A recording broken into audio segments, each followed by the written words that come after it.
What's up, everybody? Welcome to Hammer Down Motorsports. Today we are out in the 2022 Platinum 6.7 liter Powerstroke, and let me start the video off saying I absolutely love this truck, and I don't want you guys to think that I don't just because of the title of the video. But there is some things we're going to discuss today, so let's get into it. All right, so if you guys don't know, Taylor Ray, he is another YouTuber, much larger channel than mine, and I do enjoy his content. This is no dig on him whatsoever. It's just kind of me adding to the conversation of the situation that he had with his 2020 Powerstroke. If you guys don't know, he has or had a 2020 dually Powerstroke that he used to tow his race trailer for his drift car and all of that. And he did have the dreaded CP4 failure, which we've talked about on this channel before. And it's an issue that these trucks have had. If you have bad diesel or you have water in your fuel or anything like that, CP4 pump can go out and cause all kinds of trouble for us. And if you guys have been following along on my channel, you know that we did the CP4 disaster prevention kit from S&S, which we've got a few thousand miles on without a hiccup. Everything's been great. And if my CP4 pump, by ever any kind of situation arises, which I take all the preventative measures, will just collect all of that nastiness in that filter, and we just replace one line CP4 pump and we're good. We don't have to replace all our injectors and tank and lines and all that stuff, which Taylor Ray found out he had to do in his truck, which luckily his was under warranty, so he was good to go with that. But that whole situation just kind of scared him, I guess, out of that situation with having the warranty on the truck, and he didn't, I guess from what I took from the video, didn't really care about or didn't want to have that warranty situation because then he can't work on it, and it wasn't what he thought it would be, and he didn't know that the CP4 pump was an issue for those trucks. And you know, he really loved the truck, but just, you know, probably this whole thing, just he didn't want to do it anymore, obviously, so he got rid of the truck. But there is some things that can be done. Obviously, disaster prevention kit, which in the video he explained, he said that you would void your warranty completely from what I took from that, and that I don't believe to be true. Hazard reported ahead. Hazard ahead, gotta love it. But if you put a disaster prevention kit on your truck, it doesn't void your warranty for your entire truck. Like, if there is an issue with the disaster prevention kit, say you put it on something you did wrong, and it caused a failure, and then the dealer's not going to warranty it. Obviously, you added that on aftermarket. It's on you. So you can't say that that's going to void the entire warranty of the truck. Say if my speaker goes out at my driver's door, but I got a disaster prevention kit, they don't have to warranty it. That's not the case. This is like the biggest question that I think any of us YouTubers for automotive get asked is this going to void my warranty? Well, yes and no. Yes, if you install it incorrectly or you had a failure due to that specific thing. So I have a fuel issue because of my disaster prevention kit. Warranty isn't going to cover that because I added it. So there's that. But bumpy roads. We're in a Super Duty. Bear with me. It's summertime construction, and the Raptor takes these bumps a whole lot better than the big F350. But so my transmission goes out, and this is something that Taylor Ray did say in his video. He's like, you know, if I put a disaster prevention kit on to avoid this issue, my transmission goes out, it's not going to be covered. I don't believe that to be true. Don't quote me on that because dealers can get shifty, but I don't believe they're allowed to do that. And there's a sticker under your hood that explains all that. A little white sticker under the hood that talks about aftermarket stuff and warranty and all of that. So my transmission goes out, I have a disaster prevention kit. Even if my truck was deleted, even if I had, you know, maybe high performance mods, like if I'm pushing maximum horsepower and I blow a transmission, then they could probably say, well, you are pushing way more power than this transmission was meant to hold, so then it can probably void your warranty. I can see that happening. But if I'm running stock horsepower, emissions on, and I have a disaster prevention kit, there's no way that they're going to void my warranty for that.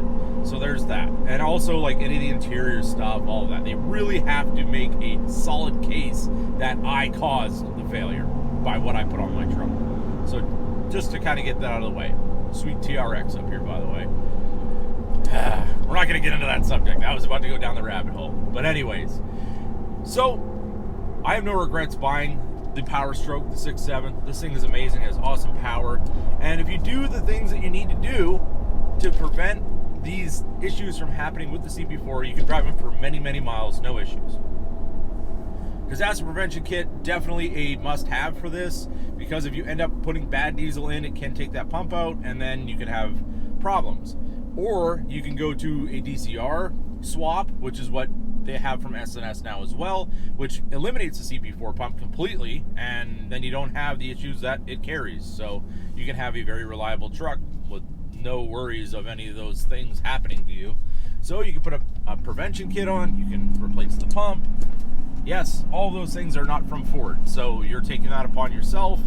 And if you're stuck on the warranty and going to the dealer for everything, maybe that isn't the route for you.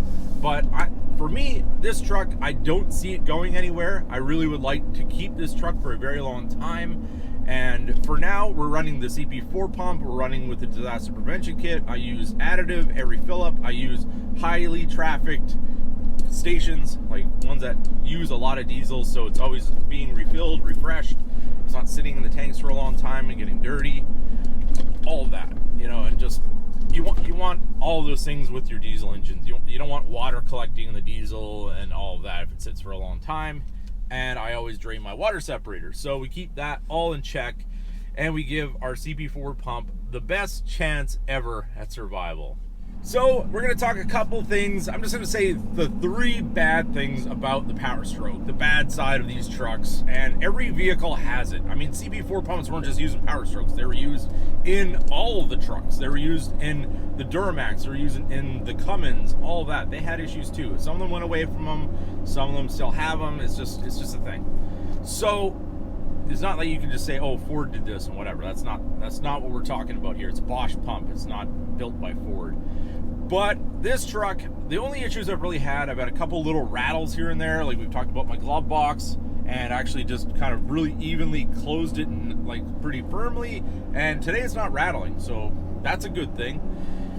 A couple little rattles here. I have a little rattle in my driver's door as well, just kind of little annoyances, nothing too major. I mean, that's just something that I complain about, you know, being that it is as expensive as it is. Some of the installation, I guess, at the factory, they could spend an extra second or two just to make sure things are maybe a little bit more sound deadening and all of that. So there's that to consider.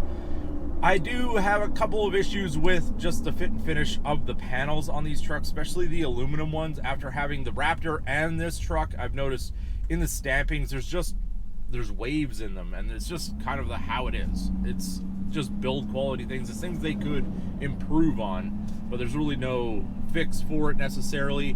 And I'll put the paint in with that one as well. This truck does have a fair amount of orange peel on it, and it would probably require significant paint correction to get it really, really perfect. But I mean, it's factory paint. It's kind of how it is. It's been hit or miss with all the manufacturers that I've gotten vehicles from.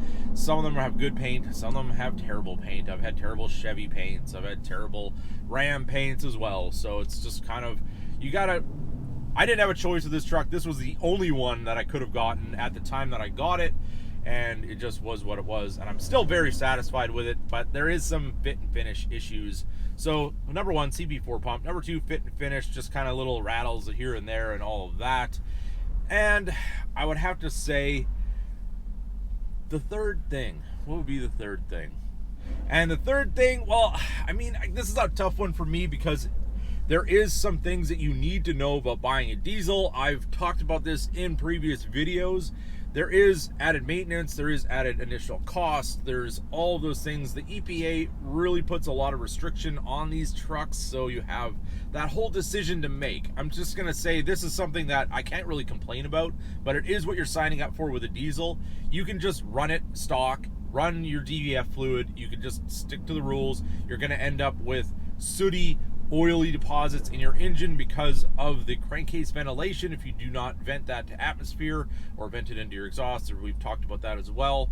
If you don't get rid of that oily soot, that coats your intake and your all that, and then your EGR puts more sooty nastiness into your engine, and then it all just kind of collects over time and ends up choking off your engine. So it's one of those things that you really can't avoid, just the way the systems are designed over time. It's just, yeah, it's unfortunate that you have to go to other measures, possibly if you are inclined to do so, and if it's legal where you live, You can maybe lose some weight in places where those things don't happen anymore. And honestly, there is places in the world where they do build a 6.7 liter diesel without any EPA restriction stuff built onto it.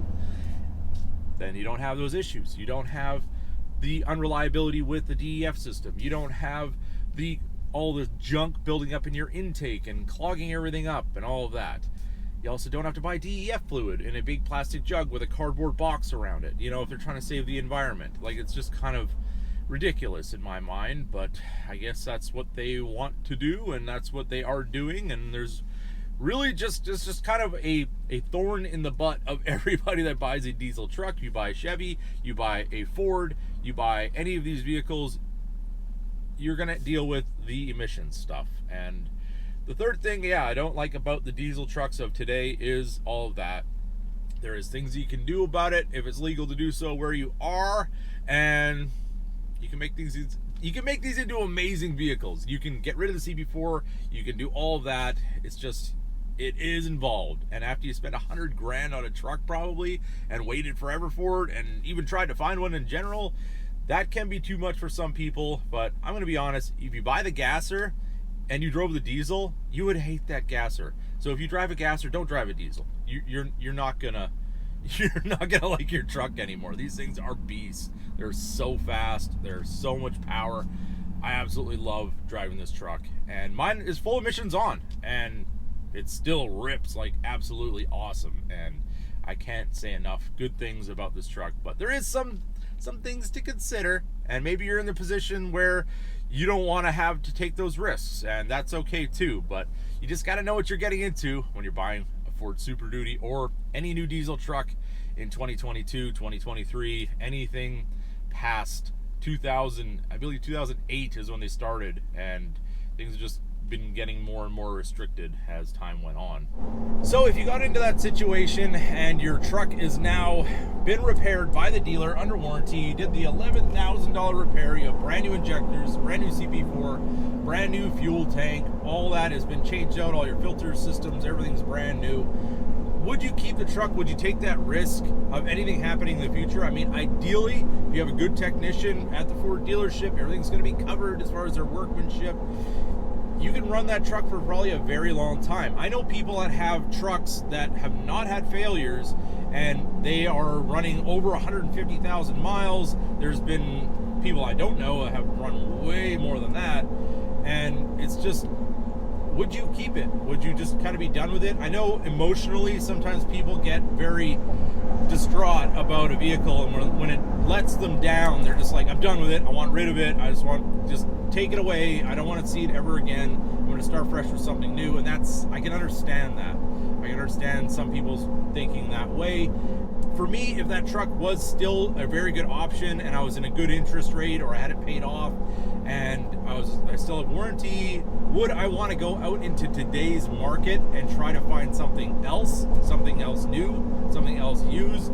I'd probably stick with the truck that I know, and if I liked that truck, I would have stuck with it, because everything should have been repaired, everything should have been good to go. I would have put my additives in, made sure I was running clean diesel, make sure I was draining my water separator, all those things, and you probably run that truck for a very, very long time. I don't know the situation exactly, what happened, what caused the failure, whether it was a bad pump or not, but I mean, it was a 2020 truck. 2020 was a very shaky year for a lot of things with manufacturing, so could have played a part in that. My 22, I mean, I've done everything that I can to make it last, and if something does happen, I think I'm fairly well protected. So if you made it to this point in the video, drop CP4 in the comments section, or whatever you like to say. We can talk about this subject there. But with that being said, I hope you guys enjoyed this video. If you did, don't forget to give it a big thumbs up. If you're new to the channel, hit that subscribe button. And as always, keep that hammer down.